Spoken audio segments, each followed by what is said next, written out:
ನಾನು ಈ ಪತ್ರಿಕಾಗೋಷ್ಠಿಯನ್ನ ಉದ್ದೇಶಿಸಿ ಮಾತನಾಡ್ತಾ ಇರುವಂಥದ್ದು ಒಬ್ಬ ರಾಜಕಾರಣಿಯಾಗಿ ಅಲ್ಲ, ಕಾಂಗ್ರೆಸ್ಸಿನ ರಾಜ್ಯ ಉಪಾಧ್ಯಕ್ಷನಾಗಿ ಅಲ್ಲ. ನಾನು ಸಾಮಾಜಿಕ ನ್ಯಾಯದಲ್ಲಿ ಬದ್ಧತೆ ಇರುವಂತ ಮತ್ತು ವಾಲ್ಮೀಕಿ ಸಮಾಜದ ಒಬ್ಬ ಮಗನಾಗಿ ಈ ರಾಜ್ಯದಲ್ಲಿ ಎಸ್ಟಿಗಳಿಗೆ, ಎಸ್ಸಿಗಳಿಗೆ ಮತ್ತು ಹಿಂದುಳಿದ ವರ್ಗದವರಿಗೆ ಆಗ್ತಾ ಇರುವಂತ ಅನ್ಯಾಯದ ವಿರುದ್ಧ ರಾಜ್ಯ ಮತ್ತು ಕೇಂದ್ರ ಸರ್ಕಾರದ ಗಮನವನ್ನು ಸೆಳೀತಕ್ಕಂಥದಕ್ಕೆ ಮತ್ತು ಅವರ ಜವಾಬ್ದಾರಿಗಳನ್ನ, ಕೇಂದ್ರ ಮತ್ತು ರಾಜ್ಯ ಸರ್ಕಾರದ ಜವಾಬ್ದಾರಿಗಳನ್ನ ಅವರ ಗಮನಕ್ಕೆ ತರತಕ್ಕಂಥ ಪ್ರಯತ್ನವನ್ನ ಈ ಒಂದು ಪತ್ರಿಕಾಗೋಷ್ಠಿಯಲ್ಲಿ ಮಾಡಲಿಕ್ಕೆ ಬಯಸ್ತಾ ಇದ್ದೇನೆ.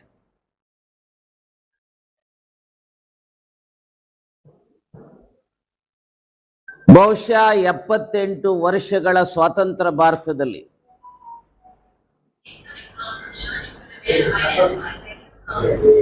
ಸಾಮಾಜಿಕ ನ್ಯಾಯಕ್ಕೆ ಬಹುದೊಡ್ಡ ಹಿನ್ನಡೆ ಯಾವತ್ತಾದರೂ ಆಗಿದ್ರೆ ಈ ರಾಜ್ಯದ ವಿಚಾರವಾಗಿ ಈ ಕಾಲಘಟ್ಟದಲ್ಲಿ ಅಂತ ಹೇಳಲಿಕ್ಕೆ ಬಯಸ್ತೇನೆ.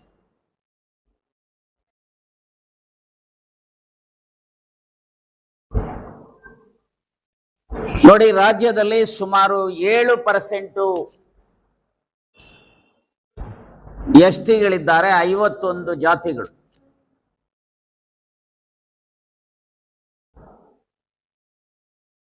ಹಾಗೆ ಎಸ್ಸಿಗಳು ಸುಮಾರು 101 ಜಾತಿಗಳಿದ್ದಾವೆ, 17.1% ಪಾಪ್ಯುಲೇಷನ್. ಸುಮಾರು 1,25,00,000 ಜನ ಎಸ್ಸಿಗಳಿದ್ದಾರೆ. ಹಾಗೆ 32%ಗೂ ಹೆಚ್ಚು ಹಿಂದುಳಿದವರಿದ್ದಾರೆ, ಸುಮಾರು 2.25 ಕೋಟಿ. ಒಟ್ಟಿಗೆ ತೆಗೆದುಕೊಂಡ್ರೆ ಈ ರಾಜ್ಯದಲ್ಲಿ ಎಸ್ಸಿ, ಎಸ್ಟಿ, ಒಬಿಸಿ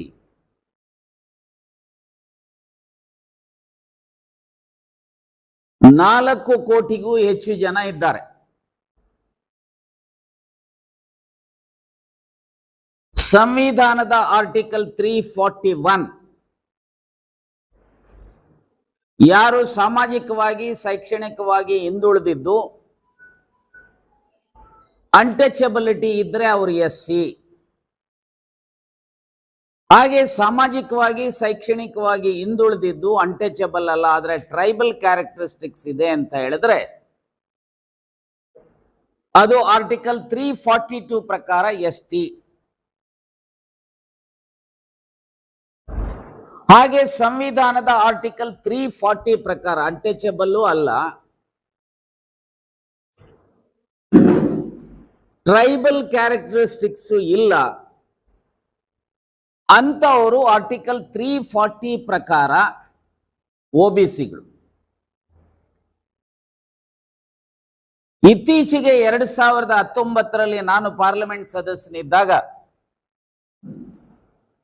ಸಂವಿಧಾನಕ್ಕೆ ಆರ್ಟಿಕಲ್ 342A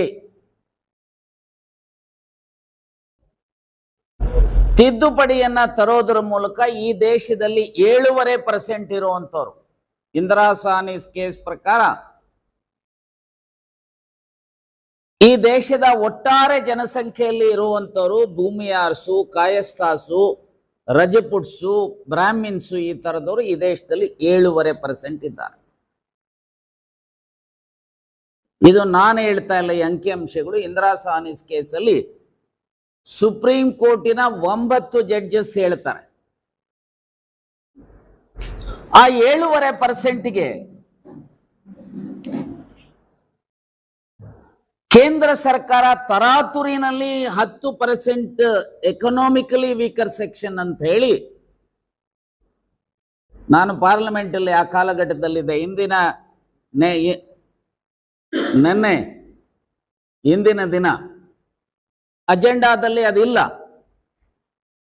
ಆದ್ರೆ ಇವತ್ತು 2.5 ಗಂಟೆಗೆ ಬಿಲ್ ಬರುತ್ತೆ ಸಂವಿಧಾನ ತಿದ್ದುಪಡಿಗೆ, ಲೋಕಸಭೆನಲ್ಲಿ ರಾಜ್ಯಸಭಾದಲ್ಲಿ.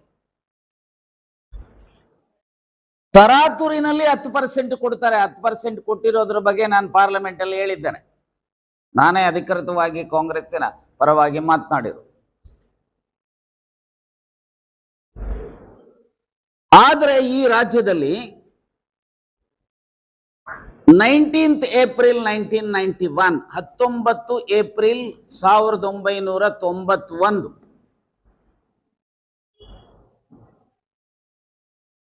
ಯಾವಾಗ ಈ ದೇಶದ ಕಾಶ್ಮೀರದ ಗುಜ್ಜಾರ್ ಕಮ್ಯುನಿಟಿಯನ್ನ ಮತ್ತು ಕರ್ನಾಟಕ ರಾಜ್ಯದ ವಾಲ್ಮೀಕಿ ಸಮಾಜದ 5 ಪರ್ಯಾಯ ಪದಗಳನ್ನ ಚಂದ್ರಶೇಖರ್ ಅವರ ಆಡಳಿತದ ಅವಧಿನಲ್ಲಿ ಹೆಗಡೆ ಅವರ ರೆಕಮೆಂಡೇಶನ್ಸ್ ಮೇಲೆ ಎಸ್ಟಿಗೆ ದೇವೇಗೌಡರು ಇನ್ನಿತರ ಸಹಕಾರದಿಂದ ಸೇರಿದ ಮೇಲೆ ರಾಜ್ಯದ ಎಸ್ಟಿ ಪಾಪ್ಯುಲೇಷನ್ ಲೆಸ್ ದೆನ್ 1% ಇದ್ದಂಥದ್ದು 7% ಆಯ್ತು.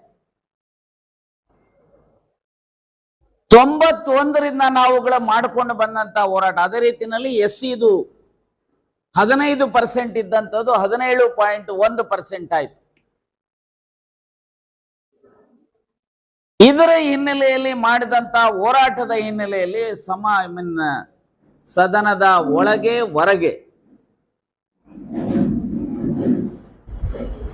ರಾಜಕಾರಣಿಗಳು, ಜನಪ್ರತಿನಿಧಿಗಳು, ಜನನಾಯಕರುಗಳು, ಸಮಾಜ ನಾಯಕರುಗಳು ಮತ್ತು ಕೆಲವರು ಸ್ವಾಮೀಜಿಗಳು ಮಾಡಿದಂತ ಪ್ರಯತ್ನದ ಹಿನ್ನೆಲೆಯಲ್ಲಿ 2022ರಲ್ಲಿ ಪರಿಶಿಷ್ಟ ಜಾತಿ ಮತ್ತು ಪರಿಶಿಷ್ಟ ಪಂಗಡದ ಜನರಿಗೆ ಮತ್ತು ಬ್ಯಾಕ್ವರ್ಡ್ ಕ್ಲಾಸಸ್ಗೆ ರಿಸರ್ವೇಶನ್ ಅನ್ನ ಜಾಸ್ತಿ ಮಾಡತಕ್ಕಂಥದ್ದು ಏನು ಇಂದಿರಾ ಸಾಹ್ನಿಸ್ ಕೇಸಲ್ಲಿ 50% ಮೀಸಲಾತಿ ಮೀರಬಾರದು ಅನ್ನುವಂಥದ್ದೇನು ಆದೇಶ ಇತ್ತು. ಆ ಸುಪ್ರೀಂ ಕೋರ್ಟಿನ ಆದೇಶದಲ್ಲೇ ಸ್ಪಷ್ಟವಾಗಿ ಹೇಳಿದ್ದಾರೆ.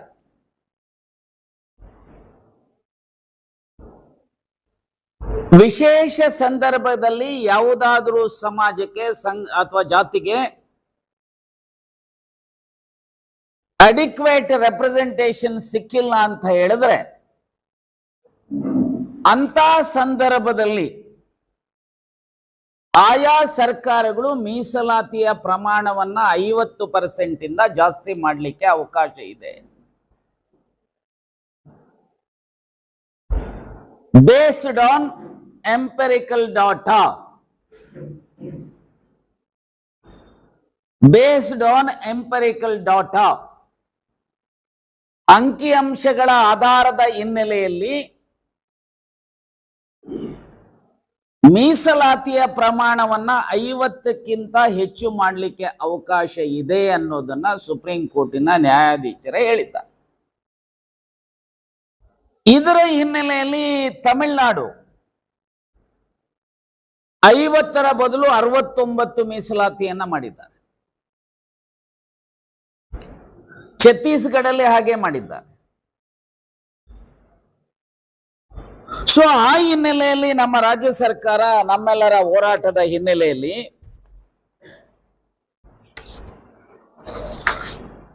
ಒಂದು ಕಡೆ ಜಸ್ಟಿಸ್ ನಾಗಮೋಹನ್ ದಾಸ್ ಕಮಿಟಿ, ನಿವೃತ್ತ ನ್ಯಾಯಮೂರ್ತಿ ನಾಗಮೋಹನ್ ದಾಸ್ ಕಮಿಟಿ ನೇಮಕ ಮಾಡಿ ಅಧ್ಯಯನ ಮಾಡಿಸಿ ಅವರಿಂದ ವರದಿಯನ್ನ ಪಡೆಯಲಾಯಿತು. ನಾನು ಆ ವರದಿಯನ್ನ ಆ ಆಕ್ಟ್ ಅಲ್ಲಿ ರಿಫ್ಲೆಕ್ಟ್ ಆಗಿದೆ. ನಾನು ಎಲ್ಲವನ್ನೂ ಸಹ ಓದಲಿಕ್ಕೆ ಹೋಗೋದಿಲ್ಲ. ಪ್ಯಾರಾ ಸಿ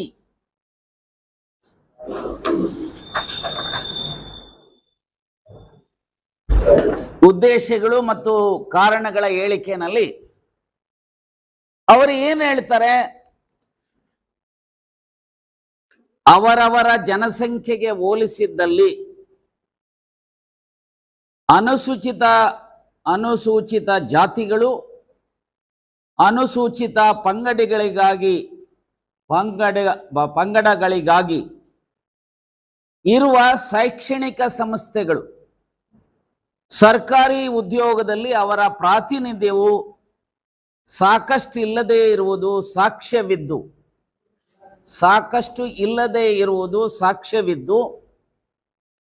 ಇದು ಹಿಂದುಳಿದಿರುವಿಕೆಯಿಂದ ಹೊರಬರಲು ಅವರ ತೀವ್ರ ಸಂಕಷ್ಟದ ಪ್ರಯತ್ನಗಳನ್ನು ತೋರುವುದು. ಹಾಗಾಗಿ ಅವರಿಗೆ ಮೀಸಲಾತಿಯನ್ನ ಜನಸಂಖ್ಯೆಗೆ ಅನುಗುಣವಾಗಿ ಕೊಡಬೇಕು ಅನ್ನುವಂಥದ್ದು ಜಸ್ಟಿಸ್ ನಾಗಮೋಹನ್ ದಾಸ್ ಕಮಿಟಿಯವರ ವರದಿ. ಮತ್ತೆ ಆ ವರದಿಯನ್ನ ಪುನರ್ ಪರಿಶೀಲಿಸಲು ಜಸ್ಟಿಸ್ ಆದಿಯವರ ಕಮಿಟಿಯನ್ನು ಸಹ ಮಾಡಲಾಗಿದೆ. ಹೈಕೋರ್ಟಿನ ನಿವೃತ್ತ ನ್ಯಾಯಮೂರ್ತಿ ಆದಿ, ಸುಭಾಷ್ ಅಡಿ ಅವರು ಸಹ ನ್ಯಾಯಮೂರ್ತಿ ನಾಗಮೋಹನ್ ದಾಸ್ ಕೊಟ್ಟಿರತಕ್ಕಂಥದ್ದು ಸರಿ ಇದೆ ಅನ್ನೋದನ್ನ ಹೇಳಿದ್ದಾರೆ. ಸೊ ಈ ಹಿನ್ನೆಲೆಯಲ್ಲಿ 2020-22ರಲ್ಲಿ ಸನ್ಮಾನ್ಯ ಬೊಮ್ಮಾಯಿಯವರ ಬಿಜೆಪಿಯ ಸರ್ಕಾರ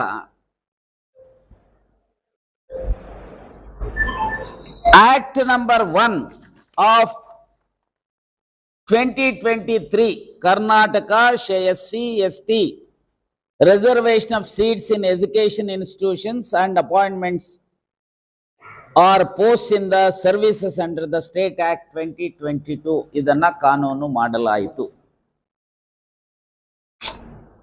ಈ ಆಕ್ಟ್ಗೆ ಅಸೆಂಬ್ಲಿನಲ್ಲಿ ಮತ್ತು ಕೌನ್ಸಿಲ್ ಅಲ್ಲಿ ಪಕ್ಷಾತೀತವಾಗಿ ಕಾಂಗ್ರೆಸ್ಸು, ಜನತಾದಳ ಮತ್ತು ಭಾರತೀಯ ಜನತಾ ಪಾರ್ಟಿಯವರು ಯುನಾನಿಮಸ್ ಆಗಿ ಈ ಕಾನೂನನ್ನ ಪಾಸ್ ಮಾಡಿದ್ದಾರೆ. ಈ ಕಾನೂನಿಗೆ ರಾಜ್ಯಪಾಲರ ಅಂಕಿತನೂ ಆಗಿದೆ. ಸಂವಿಧಾನದ ರಕ್ಷಣೆ ಇದಕ್ಕಿಲ್ಲ ಅಂತ ಹೇಳಿದ್ರೆ ಇದನ್ನ ಯಾರಾದರೂ ಕೋರ್ಟ್ ಅಲ್ಲಿ ಪ್ರಶ್ನೆ ಮಾಡಿದ್ರೆ ಸ್ಟೇ ಆಗುವ ಅವಕಾಶಗಳಿದ್ದಾವೆ. ಹಾಗಾಗಿ ನಿಮ್ಮದೇ ಭಾರತೀಯ ಜನತಾ ಪಾರ್ಟಿ ಕೇಂದ್ರದಲ್ಲಿ ಸರ್ಕಾರ ಇದೆ. ಆಲ್ ಪಾರ್ಟಿ ಡೆಲಿಗೇಷನ್ ಹೋಗಿ ಆ ಸರ್ಕಾರದ ಮೇಲೆ ಒತ್ತಡ ತರಬೇಕು ಅಂತ ಹೇಳಿ SR ಬೊಮ್ಮಾಯಿ ಅವರಿಗೂ ಹೇಳಿದ್ದೆ. SR ಬೊಮ್ಮಾಯಿ ಅವರ ನೇತೃತ್ವದ ಸರ್ಕಾರ, ಬಸವರಾಜ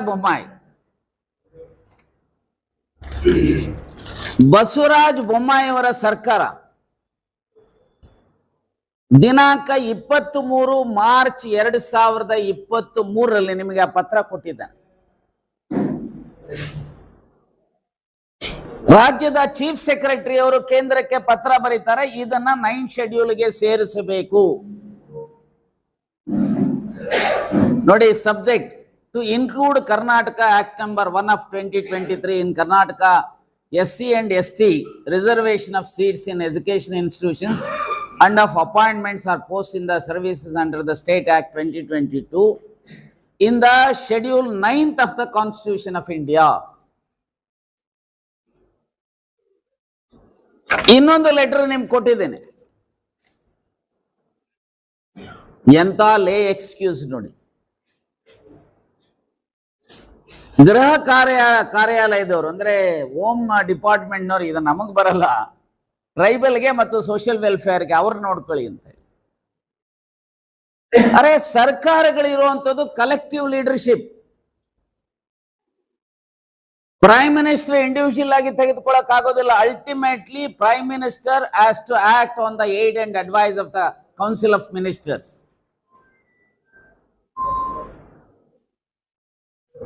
ಸೊ ಆದ್ರೆ ಇದು 23ರಿಂದ ಕೇಂದ್ರ ಸರ್ಕಾರ ಇದನ್ನ ಕೋಲ್ಡ್ ಸ್ಟೋರೇಜ್ ಅಲ್ಲಿ ಇಟ್ಟಿದ್ದಾರೆ.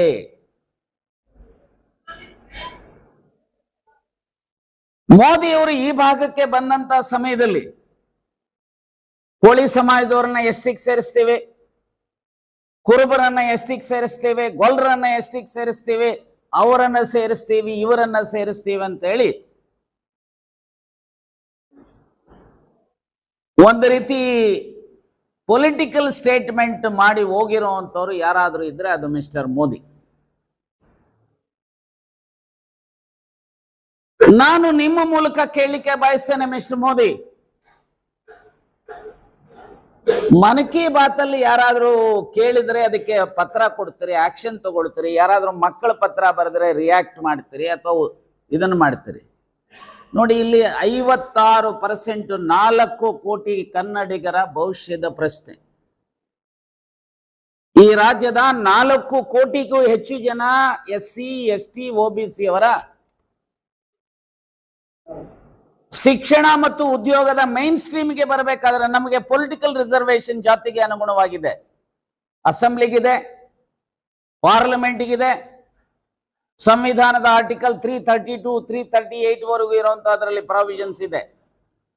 ಹಾಗೆ ಜಿಲ್ಲಾ ಪಂಚಾಯತ್, ತಾಲೂಕ್ ಪಂಚಾಯತ್, ಗ್ರಾಮ ಪಂಚಾಯತ್ ನಲ್ಲಿ ಆರ್ಟಿಕಲ್ 243 ಪ್ರಕಾರ ಜನಸಂಖ್ಯೆಗೆ ಅನುಗುಣವಾಗಿ ಮೀಸಲಾತಿ ಇದೆ.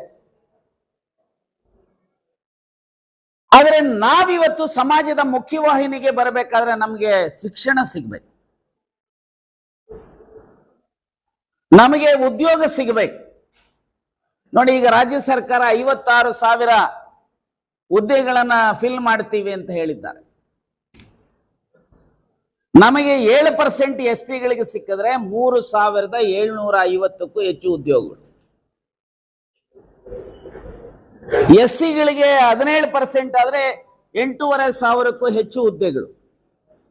ಅದೇ ST ಗೆ 3% ಆದ್ರೆ 1,600 ಹುದ್ದೆಗಳು, 2,000ಕ್ಕೂ ಹೆಚ್ಚು ಕಡಿಮೆ ಆಗ್ತವೆ. 1000 ಇಂಜಿನಿಯರಿಂಗ್ ಸೀಟ್ಗಳಾದ್ರೆ 7% ಅಂದ್ರೆ 70, 1000 ಆದ್ರೆ 3 ಆದ್ರೆ 30.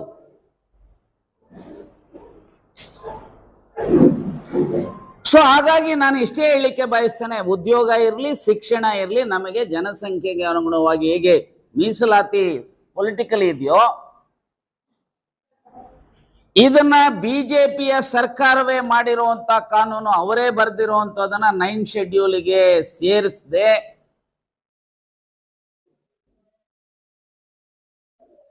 ಭಾರತೀಯ ಜನತಾ ಪಾರ್ಟಿಯವರು ನಮ್ಮ ಬದುಕಿನ ಜೊತೆಯಲ್ಲಿ, ಕೇಂದ್ರ ಸರ್ಕಾರ ಇನ್ ಪರ್ಟಿಕ್ಯುಲರ್ ನಮ್ಮ ಬದುಕಿನ ಜೊತೆಯಲ್ಲಿ ಚೆಲ್ಲಾಟ ಆಡ್ತಾ ಇದ್ದಾರೆ. ಕಾರಜೋಳ್ ಅವರು ನಿನ್ನೆ ಒಂದು ಹೇಳಿಕೆಯನ್ನ ನೋಡಿದೆ. ಮಿಸ್ಟರ್ ಕಾರಜೋಳ್, ಈ ಕಾನೂನು ಮಾಡಬೇಕಾದ್ರೆ ನೀನು ಆ ಮಂತ್ರಿ ಮಂಡಲದಲ್ಲಿ ಇದ್ದಪ್ಪ, ಪಾರ್ಲಿಮೆಂಟ್ ಅಲ್ಲಿ ಇದೆಯಾ? ಈಗ ಬಸವರಾಜ ಬೊಮ್ಮಾಯಿ ಅವರಿದ್ದಾರೆ, ಸೋಮಣ್ಣ ಇದ್ದಾರೆ ಮಂತ್ರಿಯಾಗಿ, ಪ್ರಹ್ಲಾದ್ ಜೋಶಿ ಇದ್ದಾರೆ, ಶೋಭಾ ಕರಂದ್ಲಾಜೆ ಇದ್ದಾರೆ.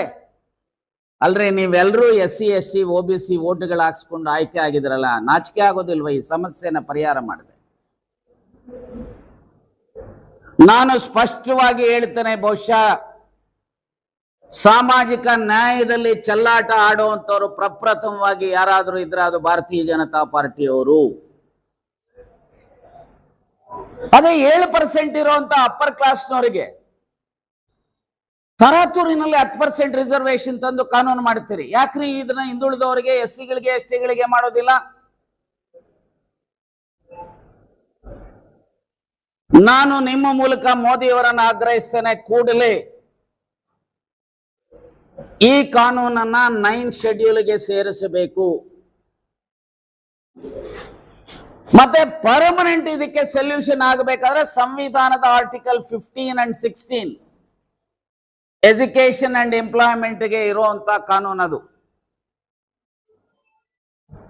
ಅಲ್ಲಿ ಅಡಿಕ್ವೇಟ್ ಅನ್ನುವಂತ ಪದ ಬಳಸಿದ್ದಾರೆ.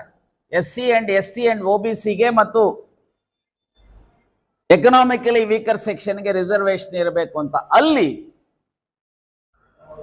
amendment, there shall be a reservation both in education and employment for SC and ST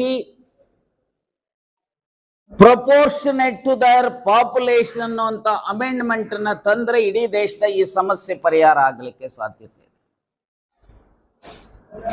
ಇದು ಇದರ ಗುರುತರವಾದಂತ ಜವಾಬ್ದಾರಿ ಪ್ರಧಾನಮಂತ್ರಿಗಳ ಮೇಲೆ ಇದೆ.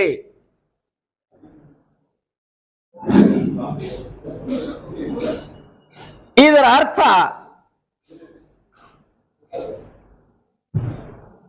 ರಾಜ್ಯ ಸರ್ಕಾರದ ಏನು ಈ ಜವಾಬ್ದಾರಿ ಇಲ್ಲವೇ ಇಲ್ಲ ಅಂತ ಹೇಳಿ ನಾನು ಹೇಳೋದಿಲ್ಲ. ಎಸ್, ರಾಜ್ಯ ಸರ್ಕಾರವೂ ಸಹ ಎಡವಿದೆ.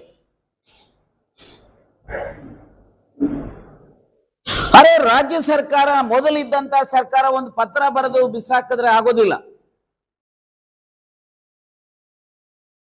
ನಾನು ಸಿದ್ದರಾಮಯ್ಯನವರ ಮೇಲೆ, ಡಿ ಕೆ ಶಿವಕುಮಾರ್ ಮೇಲೆ, ಇನ್ನಿತರ ಮೇಲೆ ಒತ್ತಡ ತಂದಾದ ಮೇಲೆ, ಯಾಕಂದ್ರೆ ಇದರ ನೋವು ನನಗೆ ಗೊತ್ತು. ನಮ್ಮನ್ನ ಎಸ್ ಟಿಗೆ ಸೇರಿಸಬೇಕಾದ್ರೆ 91 ಅಲ್ಲಿ ನಾನು, ನಮ್ಮ ಮಾವ ಮತ್ತೆ ಸನ್ಮಾನ್ಯ ದೇವೇಗೌಡರು ಇನ್ನಿತರ ಸೇರಿ ಮಾಡಿ ಹೋರಾಟ ಮಾಡಿ ಮಾಡಿಸಿರುವಂಥದ್ದು. ಮೊನ್ನೆ ಸಿದ್ದರಾಮಯ್ಯನವರು ಒಂದು ರೆಸಲ್ಯೂಷನ್ ಅನ್ನ ಪಾಸ್ ಮಾಡ್ತಾರೆ ಮೊನ್ನೆ ಬೆಳಗಾಂ ಸೆಷನ್ ಅಲ್ಲಿ, ಇದನ್ನ 9 ಶೆಡ್ಯೂಲ್ಗೆ ಸೇರಿಸಬೇಕು ಅಂತೇಳಿ. ಅಲ್ರಿ ಸಿದ್ದರಾಮಯ್ಯನವರೇ, ಯಾರೋ ಇವತ್ತು 2.5 ವರ್ಷಕ್ಕೂ ಹೆಚ್ಚು ಈ ರಿಸರ್ವೇಶನ್ ನಮಗೆ ಕೊಟ್ಟು ನಮ್ಮ ತಟ್ಟೆನಲ್ಲಿ ಅನ್ನ ಇಟ್ಟು, ಈಗ ಯಾರೋ ಕೋರ್ಟ್ಗೆ ಹೋದ್ರು ಅಂತ ಹೇಳಿ ಸ್ಟೇ ತೆಗೆದುಕೊಂಡಿರುವಂತದ್ರಲ್ಲಿ 56% ಬಿಟ್ಟು 50%ಗೆ ಉದ್ಯೋಗ ಕೊಡ್ತೀವಿ ಅಂತ ಹೊರಟಿದಿರಲ್ಲ, ಇದೇನೇನ್ರಿ ಸಾಮಾಜಿಕ ನ್ಯಾಯ ಮಿಸ್ಟರ್ ಸಿದ್ದರಾಮಯ್ಯ? ನಾನ್ ನಿಮ್ ಮೂಲಕ ಕೇಳ್ತೇನೆ, ನಿಮಗೆ ನಿಮ್ಮ ಸರ್ಕಾರದ ವಕೀಲರಿಗೆ ಏನಾಗಿದೆ? ಯಾಕೆ ವೆಕೇಟಿಂಗ್, ಸ್ಟೇ ವೆಕೇಟಿಂಗ್ ಅರ್ಜಿ ಹಾಕಿಲ್ಲ? ಯಾಕೆ ಸುಪ್ರೀಂ ಕೋರ್ಟ್ ನಲ್ಲಿ ವೆಕೇಟ್ ಮಾಡಲಿಲ್ಲ ಅಂತಂದ್ರೆ SLP ಹಾಕಿಲ್ಲ?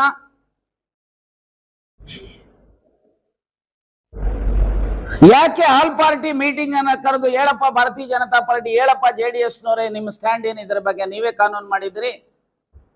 ಆಲ್ ಪಾರ್ಟಿ ಮೀಟಿಂಗ್ ಕರಿಬೇಕು mister Siddaramaiah. All party delegation ಅನ್ನ ಡೆಲ್ಲಿಗೆ ತೆಗೆದುಕೊಂಡು ಹೋಗಿ ಪ್ರಧಾನಮಂತ್ರಿಗಳಿಗೆ ಒತ್ತಡ ತರಬೇಕು. ಹಾಗೆ ರಾಷ್ಟ್ರ ಮಟ್ಟದಲ್ಲಿರುವಂತಹ ವಿರೋಧ ಪಕ್ಷದ ನಾಯಕರುಗಳಿಗೆ ಮತ್ತು ವಿರೋಧ ಪಕ್ಷದ ಅಧ್ಯಕ್ಷರುಗಳಿಗೆ ಭೇಟಿ ಮಾಡಿ ಒತ್ತಡ ತರುವಂತದಕ್ಕೆ ತರಬೇಕು.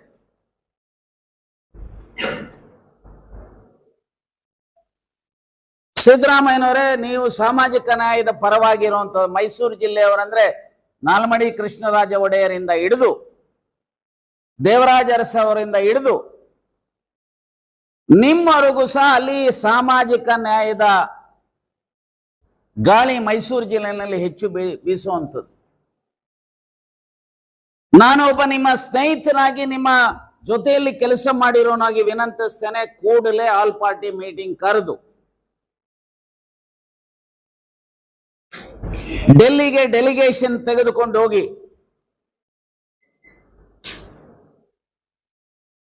ಇದನ್ನ 9 ಶೆಡ್ಯೂಲ್ಗೆ ಸೇರಿಸುವಂತದಕ್ಕೆ ಪ್ರಯತ್ನ ಮಾಡಬೇಕು. ಒಂದು. ಎರಡನೇದು, ಇವತ್ತು ಲೀಗಲ್ ಸಹ ಪೊಲಿಟಿಕಲ್ ಬ್ಯಾಟ್ಲ್ ಒಂದು ಕಡೆ, ಲೀಗಲ್ ಬ್ಯಾಟ್ಲ್ ಇನ್ನೊಂದು ಕಡೆ. ಸುಪ್ರೀಂ ಕೋರ್ಟ್ ಇದೆ, ಐಎ ಹಾಕೋದಕ್ಕೆ ಹೈಕೋರ್ಟ್ ನಲ್ಲಿ ಅವಕಾಶ ಇದೆ, ಅದು ಮಾಡ್ರಿ. ಬರೇ ಹೇಳಿಕೆಗಳಿಂದ ಸಾಮಾಜಿಕ ನ್ಯಾಯ ಸಿಗಲಿಕ್ಕೆ ಸಾಧ್ಯತೆ ಇಲ್ಲ. ದಯಮಾಡಿ ನಿಮ್ಮ ಮೂಲಕ ವಿನಂತಿಸ್ತೇನೆ, ದಯಮಾಡಿ ವಾಪಸ್ ನಮಗೆ 3%ಗೆ ತೆಗೆದುಕೊಂಡು ಹೋಗಬೇಡಿ. ನನಗೆ ಗೊತ್ತಿಲ್ಲ ನೀವು ಏನು ಮಾಡ್ತಿರೋ. ಈ ರಿಕ್ರೂಟ್ಮೆಂಟ್ ಅಲ್ಲಿ, ಎಜುಕೇಶನ್ ಅಂಡ್ ಎಂಪ್ಲಾಯ್ಮೆಂಟ್ ಅಲ್ಲಿ ಈ 56% ರೀತಿನೇ ರಿಕ್ರೂಟ್ಮೆಂಟ್ ಆಗಬೇಕು. It is your responsibility. ನೀವು ವಿಶೇಷ ಕಾನೂನು ಮಾಡ್ತಿರೋ, ಸುಪ್ರೀಂ ಕೋರ್ಟ್ಗೆ ಹೋಗ್ತಿರೋ, ಐಎ ಹಾಕಿದ್ರೆ it left to you. If you are so committed to social justice, it is your duty. ನಮಗೆ 7% STಗಳಿಗೆ, 17% SCಗಳಿಗೆ, 32% OBCಗಳೇ. ನಾನು ಬರೀ ವಾಲ್ಮೀಕಿ ಜಾತಿ ಪರವಾಗಿ ವಕಾಲತ್ ಹಾಕೋನಲ್ಲ, ST ಪರವಾಗಿ ವಕಾಲತ್ ಹಾಕೋನಲ್ಲ, ಇಡೀ ಸಮಾಜದ ಪರವಾಗಿ ವಕಾಲತ್ತನ್ನು ಹಾಕ್ತಾ ಇದ್ದೆ. ಇದರ ಜೊತೆಗೆ ನನಗೆ ಅರ್ಥ ಆಗ್ತಾ ಇಲ್ಲ, ಈ ರಾಜ್ಯದಲ್ಲಿ 36 ಜನ SC MLAಗಳಿದ್ದಾರೆ, 5 ಜನ MP ಗಳಿದ್ದಾರೆ SC. STಗಳು 3 ಜನ MP ಗಳಿದ್ದಾರೆ, 18 ಜನ MLAಗಳಿದ್ದಾರೆ, 3 ಜನ MLCಗಳಿದ್ದಾರೆ. ರೇ ಸ್ವಾಮಿ,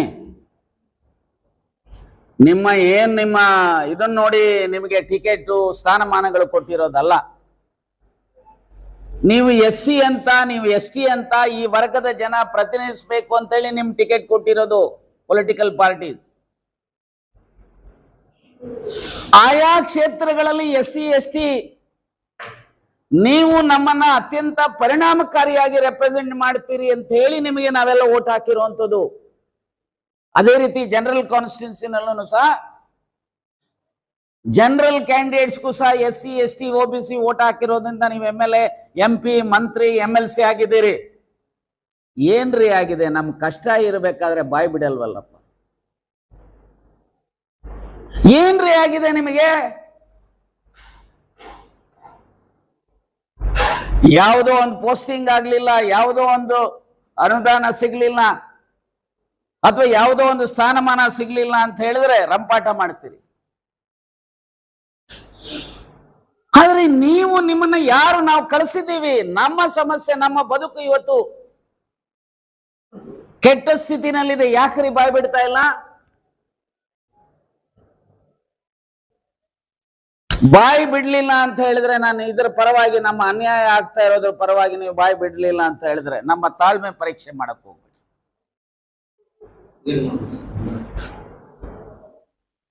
ಇವತ್ತು ಅನೇಕ ಜನ ವಿದ್ಯಾವಂತರು, ಯುವಕರು ಇವತ್ತು ಅರ್ಥ ಮಾಡ್ಕೊಂಡಿದ್ದಾರೆ. ಬರುವಂತಹ ದಿನಮಾನಗಳಲ್ಲಿ ನಿಮಗೆ ಸೂಕ್ತ ಪಾಠವನ್ನ ಕಲಿಸಬೇಕಾಗತ್ತೆ. ರಾಜಕೀಯ ವ್ಯವಸ್ಥೆ ನಿಂತು ನೀರಲ್ಲ.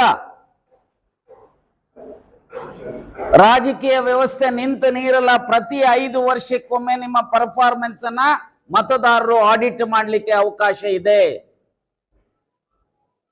ನಾನು ಇಷ್ಟೇ ಹೇಳ್ತೇನೆ, ಯಾರು ಇವತ್ತು ನಿಮಗೆ ಜವಾಬ್ದಾರಿ ಇದ್ರೂ ಸಹ ಆ ಜವಾಬ್ದಾರಿ ನಿರ್ವಹಣೆ ಮಾಡುವಂತದ್ರಲ್ಲಿ ವಿಫಲರಾಗ್ತಾ ಇದ್ದೀರಿ. ಇದನ್ನ ಮತದಾರರು ಗಮನಿಸ್ತಾ ಇದ್ದಾರೆ. ಈ ವರ್ಗದ ಜನ SC ST OBC ಗಮನಿಸ್ತಾ ಇದ್ದಾರೆ. ಅದೇ ರೀತಿಯಲ್ಲಿ ಜನರಲ್ ರೆಪ್ರೆಸೆಂಟೇಟಿವ್ಸ್, ಜನರಲ್ ಆಗಿ ಗೆದ್ದಿರೋ ಅವ್ರಿಗೂ ಓಟ್ ಹಾಕಿದ್ದಾರೆ. ಸೊ ನಾನು ಇಷ್ಟೇ ಹೇಳ್ತೇನೆ, ಯಾರು ಇದರ ಪರವಾಗಿ ನಿಲ್ತಾರೆ, ಯಾವ ಪೊಲಿಟಿಕಲ್ ಪಾರ್ಟಿ ಪರವಾಗಿ ನಿಲ್ತಾರೆ, ಅದನ್ನ ಗಮನಿಸುತ್ತೆ ಇವತ್ತಿನ ವಿದ್ಯಾವಂತ ಯುವಕರು, ಯುವತಿಯರು, ವಿಚಾರವಂತರು ಗಮನಿಸ್ತಾರೆ. ಇದರ ಎಚ್ಚರಿಕೆಯನ್ನ ನಾನು ನಿಮ್ ಕೊಡ್ಲಿಕ್ಕೆ ಬಯಸ್ತಾ ಇದ್ದೇನೆ. ದಯಮಾಡಿ ಬಾಯ್ಬಿಡಿ. ದಯಮಾಡಿ ನಮ್ಮ ಹಕ್ಕುಗಳನ್ನ, ಇದು ಭಿಕ್ಷೆ ಅಲ್ಲ, ಮೀಸಲಾತಿ ಭಿಕ್ಷೆ ಅಲ್ಲ, ಇದು ನಮ್ಮ ಹಕ್ಕು. ಎರಡನೇದು ಇನ್ನೊಂದು ಹೇಳ್ತೇನೆ, ನೀವು ಕೇಳೋದಕ್ಕೆ ನನಗೆ ಗೊತ್ತು ಈ ಪ್ರಶ್ನೆ. ನೀವು ಮೀಸಲಾತಿ ಯಾರ ಸೊತ್ತಲ್ಲ. ಯಾವ ಜಾತಿಯವರು ಬೇಕಾದ್ರೂ ಅರ್ಹತೆ ಇದ್ರೆ ಅವರ ಮೀಸಲಾತಿಯ ಪರಿಮಿತಿಗೆ ಬರುವಂತದಕ್ಕೆ ನಮ್ಮ ಯಾರ ಅಭ್ಯಂತರನೂ ಇಲ್ಲ. ಕುರುಬರು ಬರ್ಲಿ, ಗೋಲ್ರು ಬರ್ಲಿ, ಸವಿತಾ ಸಮಾಜದವ್ರು ಬರ್ಲಿ, ದೋಬಿಗಳು ಬರ್ಲಿ, ಅಥವಾ ಕಬ್ಬಲಿಗರು ಬರ್ಲಿ, ಮತ್ತೊಬ್ಬರು ಬರ್ಲಿ. ಆದರೆ ಯಾವುದೇ ಸಮಾಜ ಬರಬೇಕಾದ್ರೆ ಕುಲಶಾಸ್ತ್ರ ಅಧ್ಯಯನ ಆಗಬೇಕು. ಕುಲಶಾಸ್ತ್ರ ಅಧ್ಯಯನ ಆಗಿ ಅರ್ಹತೆಗಳಿದ್ದಾವೆ. ಮತ್ತೆ ಅದನ್ನ ಸೇರಿಸಬೇಕಾದ್ರೆ ಮಿಸ್ಟರ್ ಮೋದಿ ಯಾವ ಜಾತಿಯನ್ನ ಸೇರಿಸ್ತೀಯಪ್ಪ? ಈಗ ಕುರುಬರು ಸೇರಿಸಿದ್ರು ಅಥವಾ ಬೆಸ್ತರನ್ನು ಸೇರಿಸಿದ್ರು. ಅಲ್ಲಿ OBC ನಲ್ಲಿ ಬಿಟ್ಟು ಬರುವಂತ ಏನು ಪರ್ಸೆಂಟೇಜ್ ಇದೆಯಲ್ಲ, ಅದನ್ನ ಅದೇ ಆದೇಶದಲ್ಲಿ ಇಲ್ಲಿ 7% ಇದೆ STಗೆ 15% ಮಾಡಿ. We have no objection. ನನಗೆ ಬಹಳ ನೋವಿನಿಂದ ಒಬ್ಬ ವಕೀಲನಾಗಿ ಮತ್ತೆ ಒಬ್ಬ ಮಾಜಿ ಸಂಸತ್ ಸದಸ್ಯನಾಗಿ, ಮಾಜಿ ವಿರೋಧ ಪಕ್ಷದ ನಾಯಕನಾಗಿ ನೋವೇನಪ್ಪ ಅಂದ್ರೆ, 78 ವರ್ಷ ಆಯ್ತು ಸ್ವಾತಂತ್ರ್ಯ ಬಂದು. ನಮ್ಮ ಎಲ್ಲಾ ರಾಜಕಾರಣಿಗಳು ಸಂವಿಧಾನ ಎತ್ತಿಡಿತೇವೆ ಅಂತೇಳಿ ಓದ್ ತೆಗೆದುಕೊಳ್ತಾರೆ ಅಲ್ರಿ. ಆರ್ಟಿಕಲ್ 341 342 ನಲ್ಲಿ SCR ಆಗಬೇಕು, STR ಆಗಬೇಕು ಅಂತ ಇದೆ, OBCR ಆಗಬೇಕು ಅಂತ ಹೇಳಿ ಅರ್ಜಿ ತಗೊಂಡು ಬರ್ಬೇಕಾ? Is it not your responsibility? ಸರ್ಕಾರಗಳು ಅಧ್ಯಯನ ಮಾಡಿ ಅಂತ ವರ್ಗಗಳನ್ನ ಗುರುತಿಸಿ SC ಮಾಡುವಂಥದ್ದು, ST ಮಾಡುವಂಥದ್ದು, OBC ಮಾಡುವಂಥದ್ದು. ಹಾಗಾಗಿ ಇಷ್ಟೇ ಹೇಳ್ತೇನೆ, ನಾವು ಯಾರ ವಿರೋಧಿಗಳು ಅಲ್ಲ.